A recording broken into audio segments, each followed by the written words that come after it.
बोले वृंदावन बिहारी लाल लाल की की। जय। ध्रुव जी महाराज मंत्र लेकर के आज सुंदर जा मधुवन में स्नान करते हैं और स्नान करने के तुरंत बाद नियम बनाते हैं। क्या नियम बनाए महाराज, जरा सुनिए।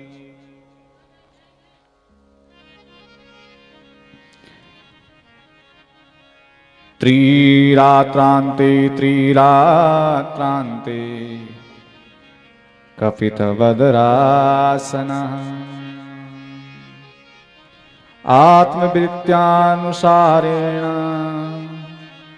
मासं निन्ने अर्चयनं हरि। पहले महीने में सुंदर सा नियम बना रहे। जरा ध्रुव जी महाराज का नियम सुनो जरा। और हमारा नियम क्या होता है, पहले बढ़ता है उसके बाद घटता है। और एक बात ध्यान रखना, जिसका नियम पहले बढ़ रहा है उसके बाद घट रहा है वो पतन माना जाएगा। क्या माना जाएगा? पतन। और जिसका बढ़ रहा है, पहले कम है उसके बाद बढ़ रहा है, प्रति उत्तर बढ़ रहा है, तो उसका उत्थान माना जाएगा। और जिसका पहला बढ़ा हुआ था अब घट रहा है तो उसका पतन माना जाएगा। अब ध्रुव जी महाराज पतन की ओर नहीं जा रहे बल्कि वर्धन हो रहा है। अब ध्यान से सुनिए। त्रिरात्रांते त्रिरात्रांते, 3 रात्रि भूखे रहते हैं और 3 रात्रि कपित बदरासन, जंगली जो फल हैं उनको खाते हैं। और 3 दिन भूखे 3 दिन फल खा रहे हैं। 1 महीना ये चला महाराज। आत्मवृत्त्यानुसारेण मासं निन्ने अर्चयन् हरिम्।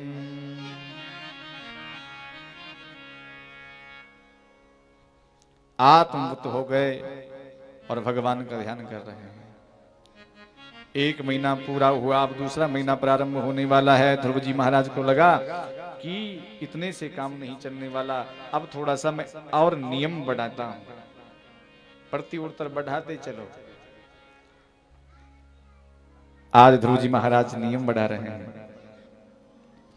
द्वितीयं च तथा मासं षष्ठे षष्ठेर्भको दिने तीर्ण पर्णादिवीशीर्णैः कृतान्नो अभ्यर्चयद् विभुम्।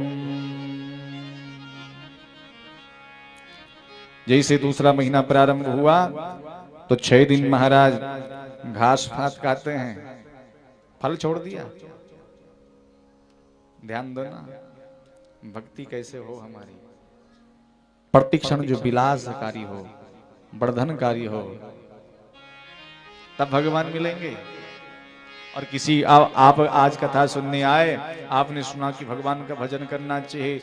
महाराज आप घर गए, कुंडी लगा दी, बैठ गए, सवेरे बेटी 4 बजे व्याख्यान भी आ रही है, अब उठी खड़ी, कमरे भी पीड़ा, फुटे भी पीड़ा, खड़ो नहीं उठ सकी, बोले क्या करिए? और भजन करी। वाद बेटी भी करूं ना ना यार, यार भजन यार दे वाद कलू कणिया 2-4 मिनट, 8 घंटा बैठ गई थी और वाद 2-4 मिनट, तब मिल तो भगवान नहीं मिलेगा। लेकिन ध्रुव जी महाराज धन्य हैं।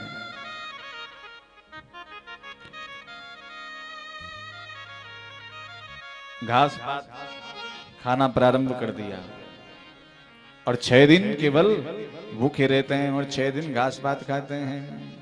फिर ध्रुव जी महाराज को लगा इससे भी काम नहीं चलना, तो आज तीसरे महीने में और नियम बढ़ा रहे हैं। प्रति उत्तर नियम बढ़ रहा है।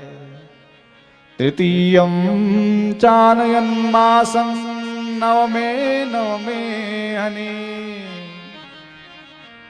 अवक्ष उत्तम श्लोकम् उपाधावत् समाधिना। तृतीयं चानयन् मासं, तीसरा महीना जैसे प्रारंभ हो रहा है तो 9 दिन के अंतराल में 9 दिन का अंतर कर दिया। पहले 3, उसके बाद 6, उसके बाद 9। ऐसा भी नहीं कि एकदम बहुत ज्यादा बढ़ा दिया, 3-3 दिन का गायब, अब 9 दिन का हो रहा है। और पहले यदि 9 दिन का होता महाराज तो मुझे पूर्ण विश्वास था कि आज ये 2 दिन का हो जाता, लेकिन अभ्यास। अवक्षा उत्तम श्लोकम उपाधावत समाधिना। और सुंदर सा 9 दिन भूखे रहते हैं और 9 दिन जल पीते हैं केवल। अब घास पात भी छोड़ दिया, 9 दिन जल पीते हैं। ध्रुव जी महाराज ने कहा इससे भी काम नहीं चलने वाला, तो क्या करते हैं? चतुर्थमपि वै मासं द्वादशे हनि वायुवक्षो जितश्वासो ध्यायन् देवम् अधारय। जैसे चौथा महीना प्रारंभ हुआ महाराज, तो अब 12 दिन का गैप कर दिया। अब तो जल भी छोड़ दिया और 12 दिन भूखे रहते हैं और 12 दिन केवल वायु का भक्षण करते हैं। वायु से ही जीवित रह रहे हैं, बताओ।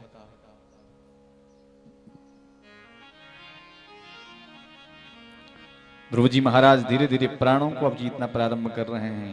वायु क्या है? प्राण। और एक बात ध्यान रखना, जो प्राणों को जीत जाता है, और प्राण कौन है? भगवान ही तो प्राण है। जिस वायु को जीत जाता, प्राणों को जीत जाता है, वो भगवान को जीत जाता है। ये उग्र तप कर रहा है महाराज। ध्रुव जी महाराज ने कहा इतने से भी काम नहीं चलेगा, तो अब तो बहुत कठिन तप कर दिया महाराज। कैसा कठिन तप कर दिया, जरा सुनो जरा। पंचमे मास्यानुप्राप्ते जितश्वासो निपात्मजा ध्यायन् ब्रह्मपदे कैन तस्थोस्तांरिवाचलः। 5वें महीने में ध्रुव जी महाराज का तप और बढ़ रहा है, और सुंदर सा श्वास को अब रोक दिया।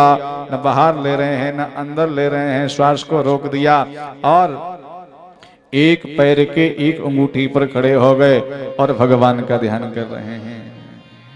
जैसे महाराज एक पैर के ऊपर ध्रुव जी महाराज खड़े हुए तो पृथ्वी डोल पड़ी। क्यों? यहां पर संतों ने उदाहरण दिए कि पृथ्वी क्यों डोल रही है। इसलिए डोल रही है कि मेरा बच्चा, क्योंकि पृथ्वी क्या है? हमारी माँ है।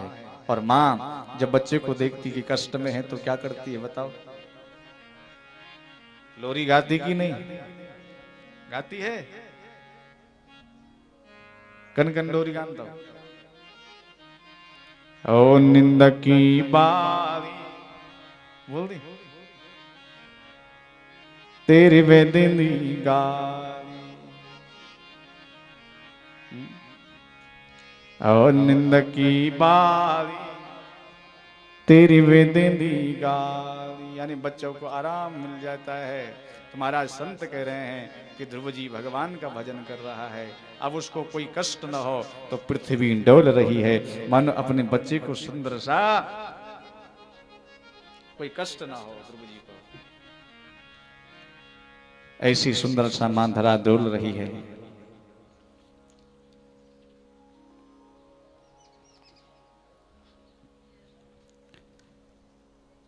अब जो है धरा डोली, इधर प्राण सबके रुक गए। कैसे प्राण रुक गए? ध्रुव जी महाराज इतने प्राणों को जीतना प्रारंभ कर दिया कि सारे स्वर्ग लोग तब तबाही मच गई महाराज। प्राण वायु बहना बंद हो गई। पत्ते जहां खड़े थे पत्ते वहीं खड़े हैं। हवा बिल्कुल नहीं बह रही, तो सुंदर आकाश मार्ग में जैसे अग्नि लग गई और सारे के सारे देवता आज भगवान के पास जा रहे हैं, प्रभु हमको बचाओ। नैवं विदामो भगवन् प्राणरोधं चराचरस्य किल सत्वधाम्ना विदेहि तन्नो वृजनान् विमोक्षम् प्राप्ता वयं त्वां शरणं शरण्यम्। प्रभु हम आपकी शरण में हैं, हमारी रक्षा करो। हमारे प्राण किसी ने रोक दिए हैं, वायु रोक दी है, कौन है जरा हमारी रक्षा करिए।